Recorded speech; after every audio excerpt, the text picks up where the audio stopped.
guys! Welcome back to my channel. For today's video ay itutuloy ko lang ang ating Bikol language tutorial. At ngayong araw na to, ang ituturo ko naman sa inyo ay numbers or paano ba magbilang ang mga Bicolano. So, una,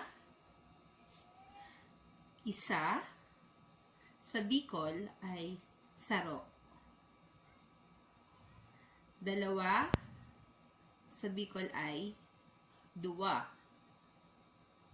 Tatlo sa Bicol ay tulo. Apat, pwedeng apat or kaya upat.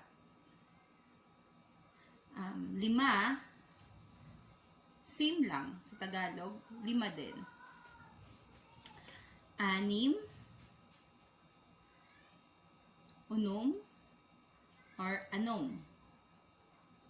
Pito, parehas lang, pito. Walo, walo. Siyam, siyam din. At sampo, sampulo, or napulo.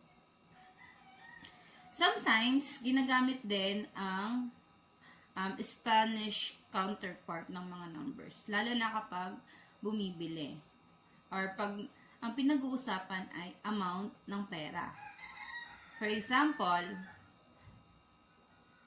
1 sa isa, 2 sa dalawa, 3 sa tatlo, 4 sa apat, 5 sa 5, 6 sa 6, 7 sa 7, 8 sa 8, 9 sa 9, at 10 sa 10. So, kadalasan, ang ginagamit natin ng mga Bicolano sa pagbibili ay yung Spanish counterpart niya. 1, 2, 3. Or, syempre, nag-uumpisa tayo sa piso. Magkano ito? Piso. Pero ang kasunod na ay 2, 3, 4, 5. So, kasi yung mga anak ko, nahihirapan sila umintindi ng mga numbers. Lalo na, kahit naman dito sa, sa Tagalog, dito sa NCR, minsan ginagamit pa rin yung Spanish language sa pagbibilang. Lalo na pag, magkano to, sabihin 3. Sabihin, mama, magkano yung 3? So, kailangan alam din natin yung Spanish counterpart ng mga numbers.